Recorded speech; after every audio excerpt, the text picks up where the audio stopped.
Welcome to EMDR Playground, where the science of EMDR meets the creative wisdom of play. Well, hey there, I'm Jackie Flynn, an EMDRIA-approved consultant, a trainer, and a play therapist. Here we explore how EMDR integrates with sand tray, art, movement, and the natural world in ways that open the door to transformation. In this episode of the EMDR Playground podcast, I get to sit down with a colleague and a dear friend, Dr. Kristin Wallace. Around here, she's known as the go-to person when anything comes up related to high conflict divorce. Well, hey there, I'm Jackie Flynn. At the time of this recording, it's November, and there's a chill in the air. I love this time of year, especially in Florida. It's chilly, but it's not super cold.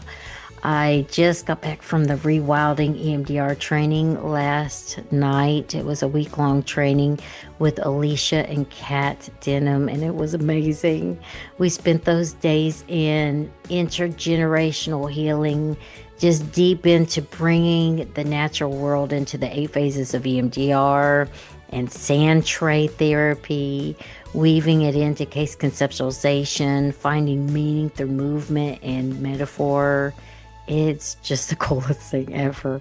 So during that training, Alicia cut some chain links and gave these small broken chain links to all of the registrants as a symbol of what it means to just break these patterns that hold us back, to, in essence, become the ancestor that changes things, because we are the future ancestors. That phrase, she came up with that. She's brilliant. She's the artist behind the Mama Owl's minis. She makes them all by hand and puts really beautiful intention into them. That phrase came from her. She's incredible, very, very creative and very heartfelt. Her, Kat, and I, we really enjoyed teaching together. So the thought of the broken chain link just really has stayed with me. It feels so connected with this conversation that I had with Dr. Wallace about the high conflict divorce, the ways that families can begin to break cycles of conflict and pain, even in the hardest of circumstances. In this conversation, she shares real stories. She just explains where therapists get stuck and where they need to be very mindful about anything that she has experienced, such as legalities and stuff like that. She shares some information on that. She offers us some guidance about helping children and parents just heal when family systems are divided. She has a deep background in this field, so she's super knowledgeable. I'm excited for you to listen to this episode with Dr. Kristin Wallace.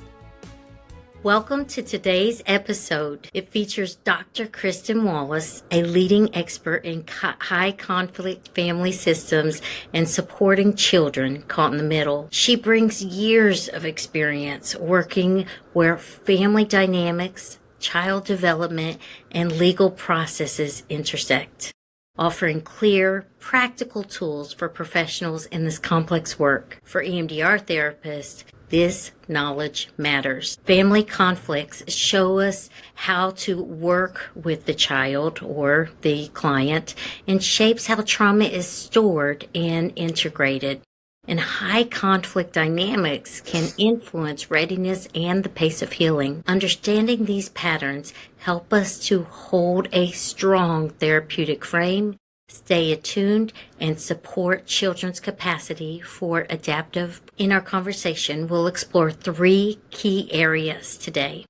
what drives high conflict family dynamics and why they persist, how children are impacted and why they need what they need the most from us, and practical steps for helping professionals and how we can take these steps to guide families towards safety and lasting change. Now, before we begin with Dr. Wallace today, please remember that she is a licensed mental health therapist, not an attorney, and this conversation is for educational purposes only. It's not legal advice or a therapeutic relationship, so always use your best judgment and consult appropriate professionals for guidance when necessary.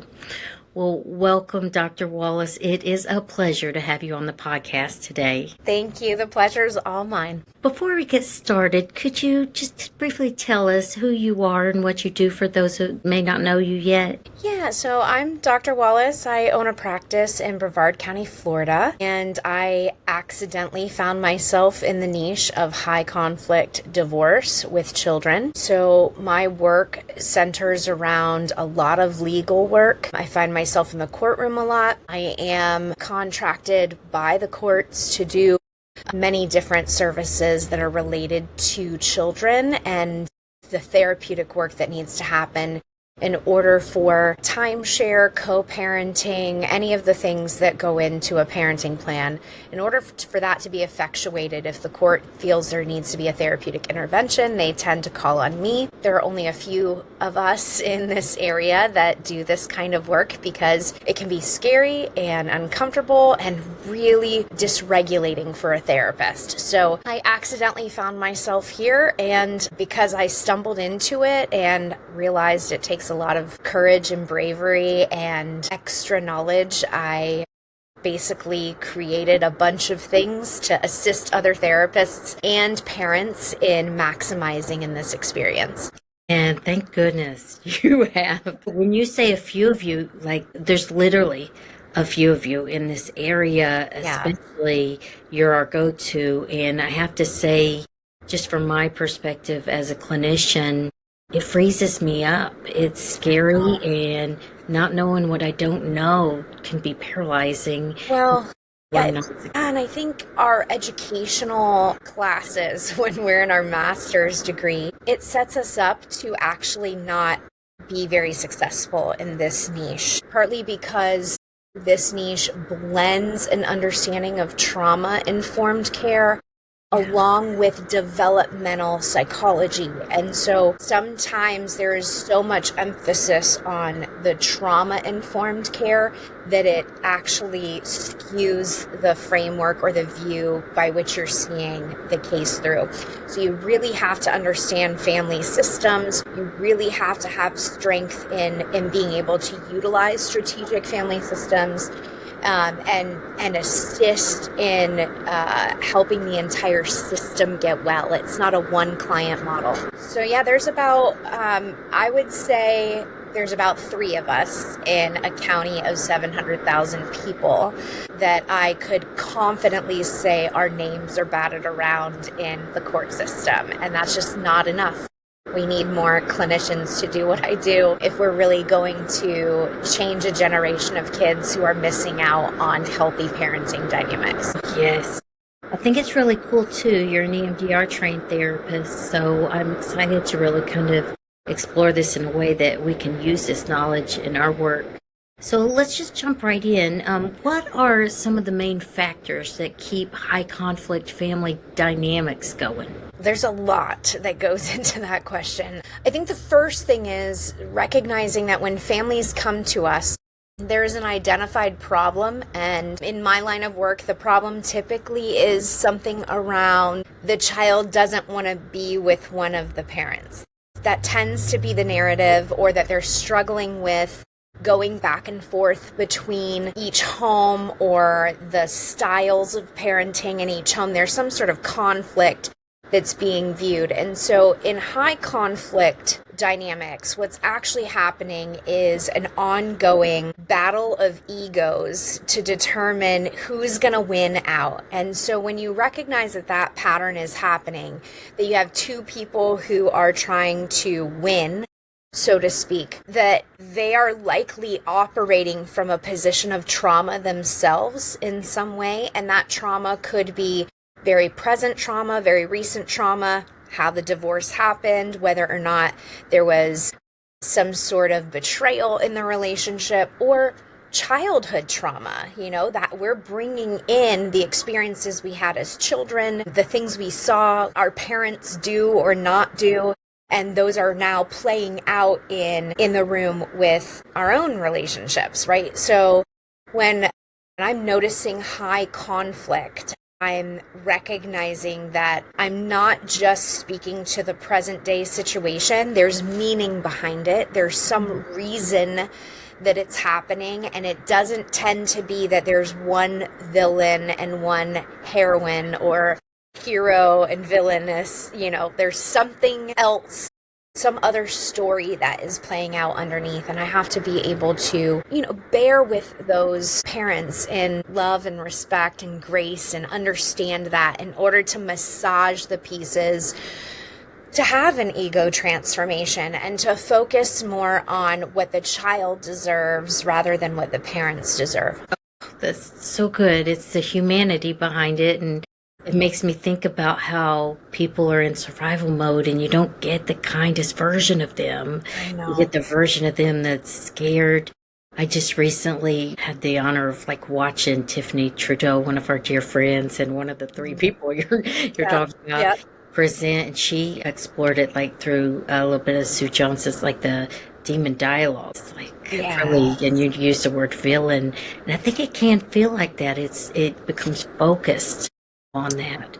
I love that you're putting the humanity behind it, and not just a who's right and who's wrong and get justice, and all that can be a part of it, but looking at the humans underneath them, what has happened to them that's brought them to this space in the way they're behaving at this point in time. I think another thing that keeps high conflict going is the current narrative in our culture is that when a relationship ends, it's because one person is a narcissist.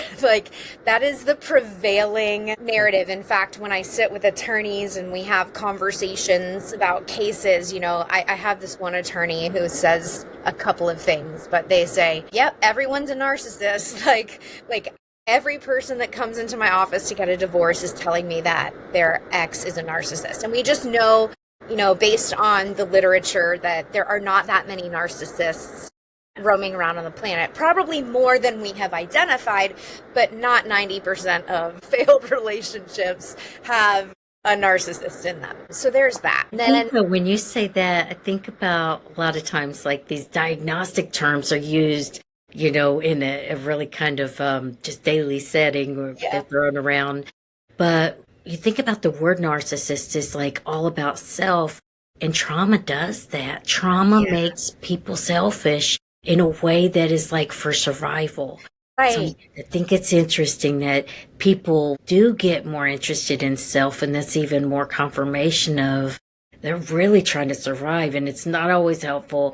And it's not always flattering, and it can be hurtful to others. But when you get down to the very what's at the core, there's something that they're trying to get, just solving problems somehow, right? And they may not see the problem the same way that the clinician in the room sees the problem, right? One of the things that I'm noticing is that parents are not educated on the fact that divorce is going to cause grief for a child. The children move from having a solid, stable two-parent family to having two separate families in two separate houses that they then go between. And that causes grief. And what's interesting is I find in the high conflict world, the grief gets turned somewhere to be blamed on one of the parents, or both parents blame each other. You would not feel sad, you would not feel hurt, you would not feel angry if your other parent didn't put us in this situation. When really it's you made this decision to get in a relationship to begin with. You created a life, and then you decided not to be in that relationship. And maybe maybe you don't like how that went down or the negative experiences that happened, but it wasn't all negative because this little life is in your world now, right? And it's their whole life. Their whole life is being affected by the divorce. So if you focus the attention on taking that grief and placing it or directing it toward the other parent, what is happening is the child is getting the message that they must externalize their problem and place those feelings outside of themselves and manage people like objects in order to feel safe or feel secure, rather than recognizing that grief is a normal process and sadness is a feeling that all of us have, and we all have to learn how to tolerate it, how to move through it, and become better because of it. And so in high conflict, I'm finding there are parents who think the grief is because of the other parent, when really it's just the fact that a divorce happened. It's like a death in some ways. Yeah, it is. Maybe even harder in some I would say it is. Going on and on. Yeah, because it's an ambiguous loss, right? Like, you don't have your dad 100% of the time. You don't have your mom 100% of the time, but you still have them. So not only are you sad that you don't have them when you're with the other parent, but then you're brought back to them, and then you're reminded of all the things you're missing out on. Right? Oh. So it's like constant little traumas happening for that child, and lots of we know children experience emotion at the same rate as adults. Like, they have the same level and depth and saturation of emotion with far fewer and like less impactful coping strategies, right? So, and the brain's not even fully developed until now. They're saying like early. I think we didn't mention this at the beginning. I forgot to mention about, like, you both work with parents in the office and through the court system. I don't know if that's called working with parents. I'm not the expert on this. But also you have the X-proof parenting. Like, it's like on the membership, and you support them through that. Like, how do you... I know people are like not always receptive when they're in the middle of a painful situation. Yeah. How do you approach that, whether it's in the office or like online? So I do. I have a course. It's a 1-year self-directed reflection course. 65 lessons, so to speak. It's like a 5-minute read each day and a reflection point. Think of it like read the Bible in a year. That was kind of like my idea on the approach to take with it. But it's readily accessible for parents. I wanted something that they could get their hands on, have expert reflection, like insight building, without having to pay expert fees. Because when you're in the court system, you're hemorrhaging money, okay? And hemorrhaging. Okay, like, it's difficult. You know, I have parents come to me and say that they would love to get the treatment, but they had to pay for their attorney, or they had to pay for, you know, the psychologist that testified for them or whatever, you know, and they're tens of thousands of dollars deep. And then here it is, they need therapy that they're being court ordered to do that most of the time insurance doesn't cover. Because insurance doesn't cover relationships, they only cover mental health conditions. And then from there, they're like, can we do this once a month? I mean, you could, but it's not going to be effective. So I created this online course. It's a $59 per month course. And some people are going to get in, start doing their reflections, recognize how things need to shift. Yeah.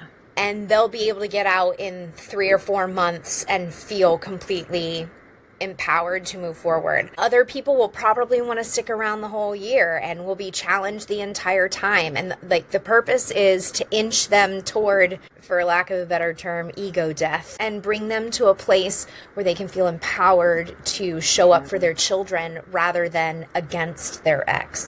And that's where you have capacity to heal, because you're not waiting on something to change to feel better. It does make me think about like one of the differences between whether you experience trauma or you're traumatized is the aloneness of it all. And it sounds like you're not alone, especially if it's something every day that, can they pull it up on their phone or Yeah, is, it's readily available through a platform that they can go in. If they want to just read and think about the question, they can. If they want to type it in and get some feedback from me, they can. And then I have other coaching options for people who want to maximize their experience in the course. So if they decide that they want to do like a group weekly call. We do calls like Zoom meetings, and those that affords you a weekly connecting point with other people in the course. There is a community platform and forum in the course, but if you want to talk to people and connect with them, those weekly calls are awesome. And that is a mid-level support, and then I also offer one-on-one coaching for the higher level support, and there are different price points for those. so it's not therapy, but it's like the connectedness.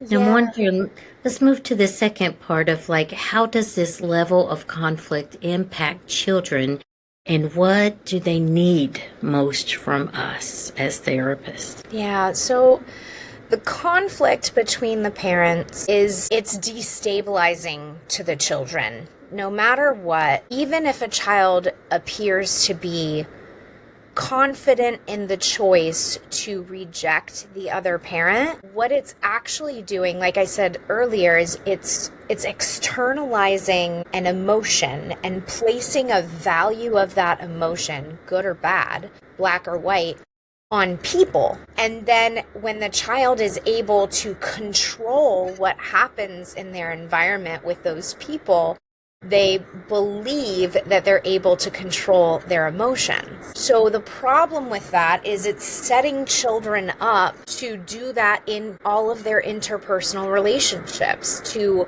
wield power and control in that, in those dynamics, that they then have some sense of safety that they're subconsciously creating for themselves. Oh, so it influences how they develop, like as a person that can be in relationship Yeah. with others. Oh, I never thought about it like that before, because that's how they're learning how to do life. Yep.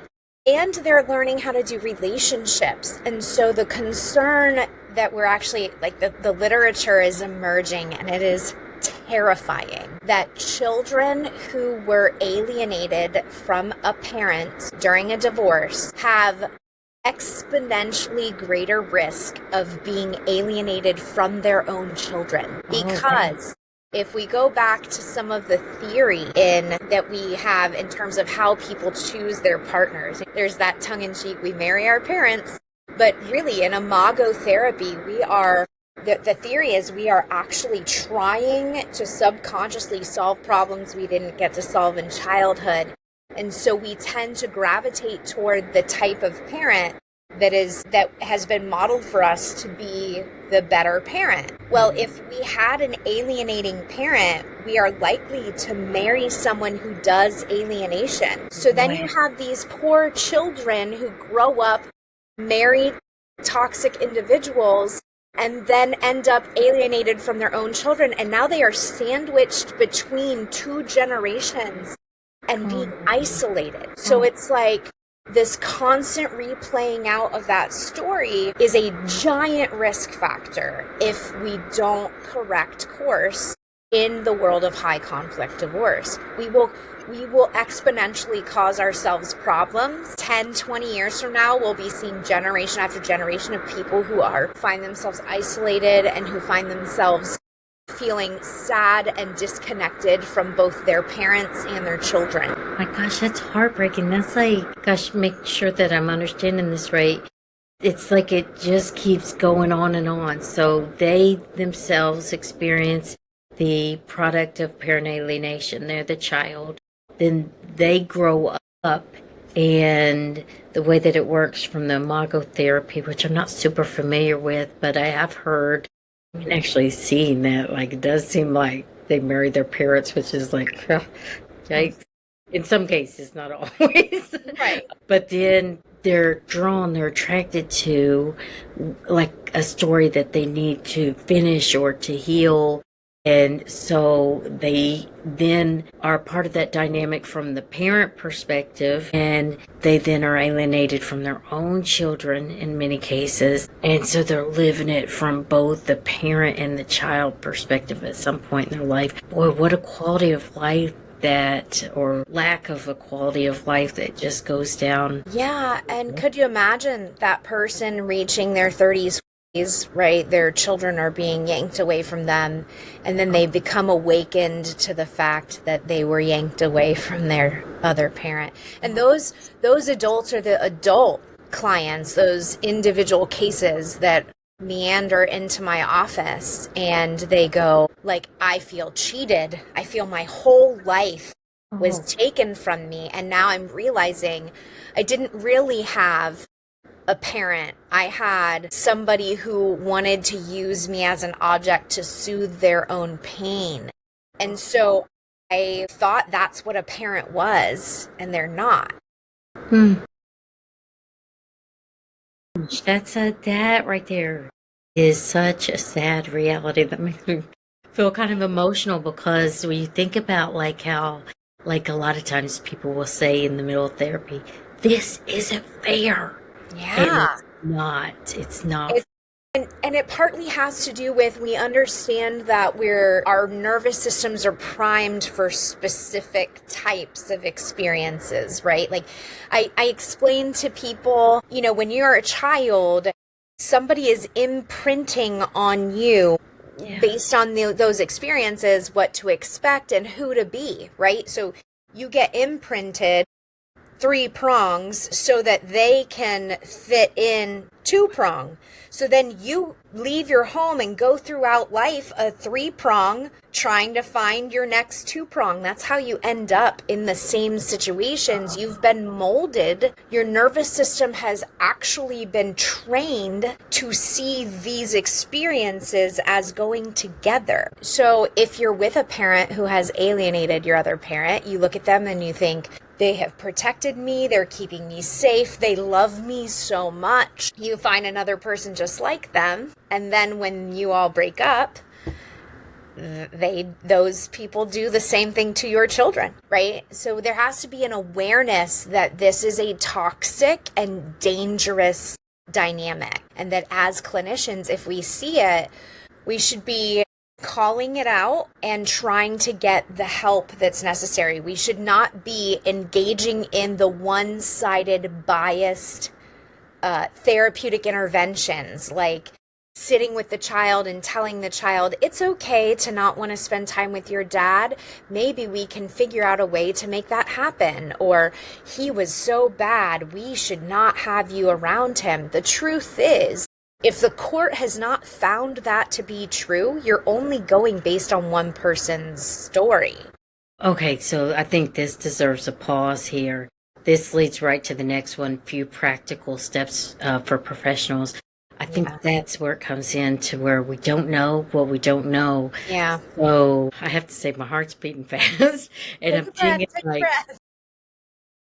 I think about like even many listening may be really hearing and taking in this information from a couple different perspectives, from that of a clinician that's helping these families or maybe working with these families and not knowing how to help them, and also as a human that has experienced this in their own life, whether it's from a parent and or a child perspective. Right. So I want to acknowledge that this is heavy, heavy stuff. It's very heavy because, at the core of who we are as people in our culture, in our society, marital relationships are sacred, and for whatever reason, those sacred relationships don't work out, and it dashes our hopes that anything is really like spiritually important, like we're all of a sudden at a place where we're having to grieve not just our marriage or our family dynamic. We're grieving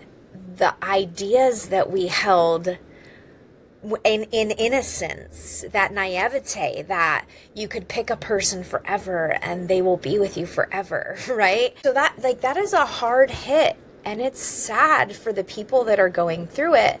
And the problem is that if we become embittered by that, You know, if we're in the stage of anger and grief, which is a normal stage, and we begin to anchor ourselves in anger, what happens is we don't move through grief. Stuck. We get stuck in it, right? And then we're also creating a very different reality. Like some of these children who have been alienated that come in as adults, they come in and they've got some pretty skewed views of relationships.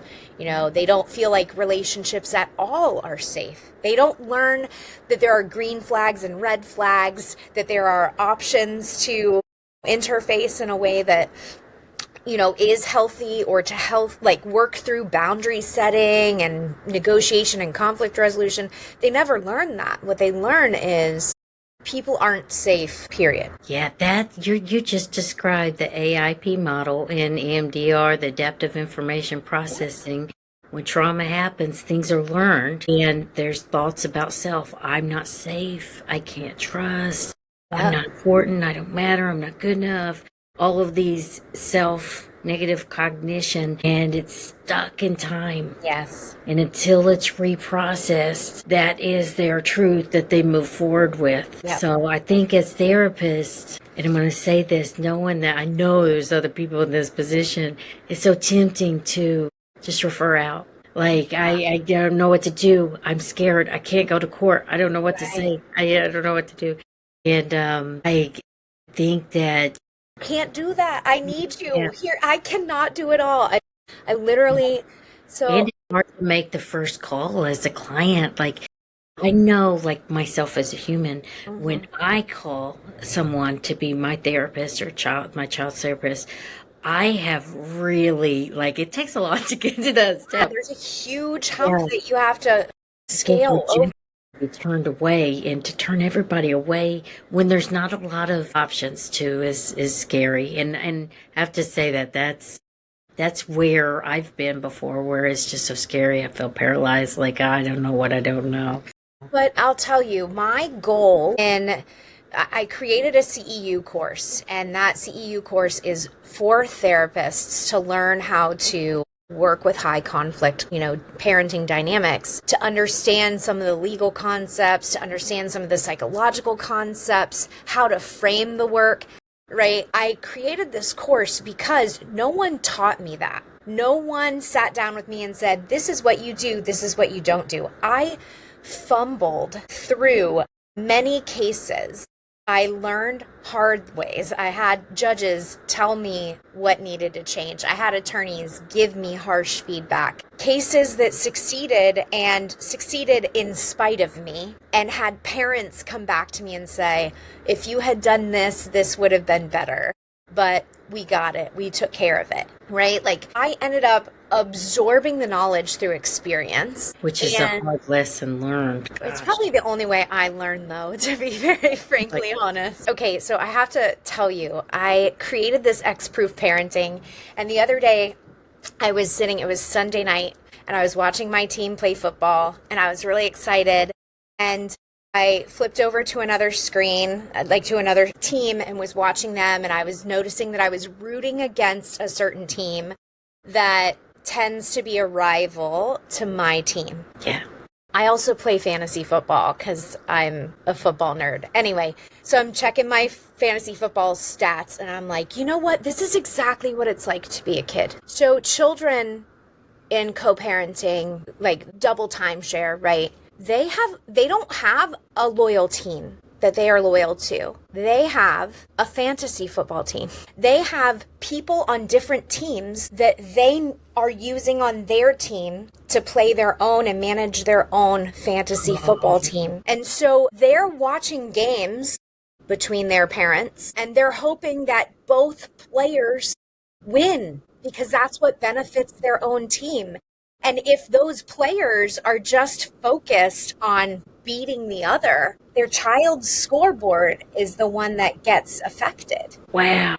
So, yeah, so there's this there are these concepts that we as clinicians have to understand that transcend the typical therapeutic work that we do. We really have to understand that for children, their experiences are nuanced, blended, and that they're they're connected to these very different like pieces of information matter in different ways depending on how you're putting those puzzle pieces together. So I jumped on my Instagram and was like, hey, what does football have to do with co-parenting? This is what it has to do. Your kid needs both of you, even if you're on different teams now. That's so good. That's when you know you are living and breathing what you're doing. Everything becomes an analogy. It's like, this fantasy football is exactly like this.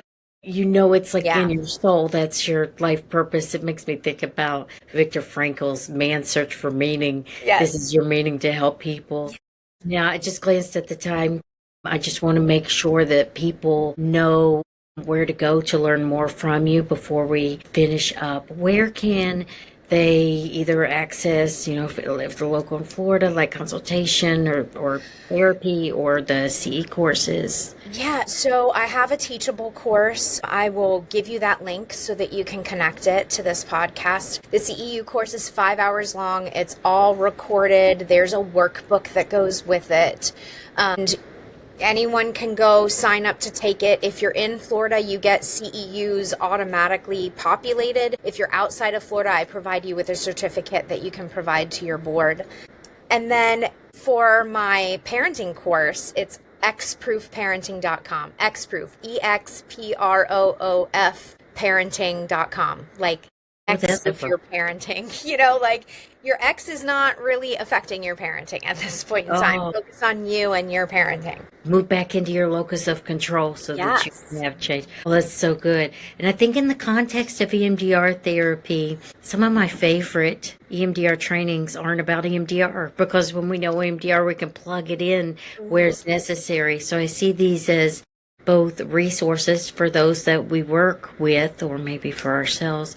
And as far as like the one for clinicians, being able to conceptualize the case and really identify potential targets and resources and move forward with safety. And I guess this is me speaking from, we're all speaking from our own lived experience, but I think a big part of it for me is that I feel safer as a clinician, and the only way that I feel safer in these type of situations is having the knowledge. So when I'm feeling safe, then I can function as the therapist that I want to be. So right. And then also, if anyone wants consultation, I actually last week got an email where someone, detailed what they were going through, and they were getting ready to go to court. And I just emailed back and gave them some feedback, tips, things to think about, ways to phrase things. I am happy to support you. If you're finding yourself coming up against a subpoena or whatever, we can walk through it together from the therapist's responsibility perspective. You can reach out to me at Dr. Wallace at CompleteFamilyConsultants.com. Okay.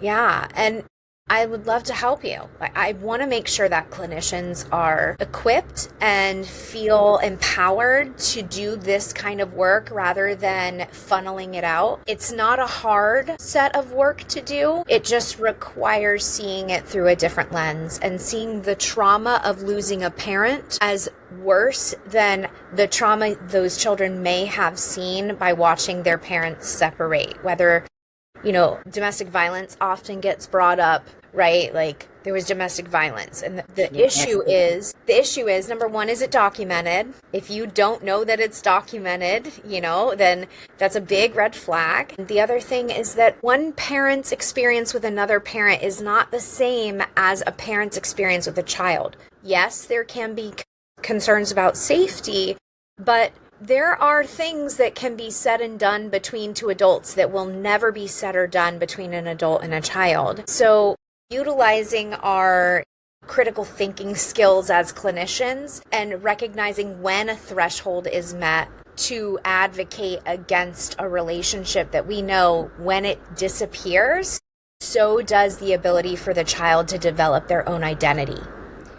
So just balancing all of those things and making sure that we're not playing into the risk factors that cause magnanimous problems in the future. Wow. Thank you, Dr. Wallace. This has been really informative, and I look forward to seeing you again. Take care. Thanks. That was such a meaningful conversation with Dr. Kristin Wallace. I'm so grateful for the depth and honesty she brings to such a tender topic. If this episode spoke to you and you want to keep growing in your EMDR practice, I'd love for you to visit EMDRPlayground.com or JackieFlynnConsulting.com. That's where you'll find out more about my trainings and certification groups and consultation opportunities. They're all designed to support EMDR therapists that work with kids and teens and families. And I also offer some EMDR basic trainings that first teach you how to use EMDR with adults, and then afterwards you can have the advanced training on how it works with children and teens. We have a live event coming up called the EMDR Playground Immersion. That's January 16th through the 18th of 2026, right here in Cocoa Beach at the Hilton Oceanfront. It's right on the beach. It's an experiential weekend of learning, play, and connection. It's really an invitation to rest, grow, and come back to why this work matters, and you gain a lot of skills and practical application from this. We have Waldo Winborn, Ana Gomez, Liliana Balon, Marshall Lyles, and some experiential leaders. Just too much to even mention here, but you can find that at JackieFlynnConsulting.com as well. It's going to be a great weekend. Also, on January 1st, our EMDR Playground membership opens to new members, and there's 4 ways to grow. Gather for community, learn for the on-demand courses, equip is for practical tools and downloadables, and Thrive is for those that are ready to deepen their practice, maybe pursue a credential, or even step into the world of teaching and consultation. I love adding some business support to people that maybe they want to learn how to make a flyer, or learn how to start an email list, or just know where to even begin if they want to become a trainer. So that would be in the Thrive group of that membership. More will come on that, but you can find out information at JackieFlynnConsulting.com. Okay, so wherever you're at in your journey, there's a place for you here. Visit EMDRPlayground.com to learn more and join us. Thank you for listening. And thank you for doing this work.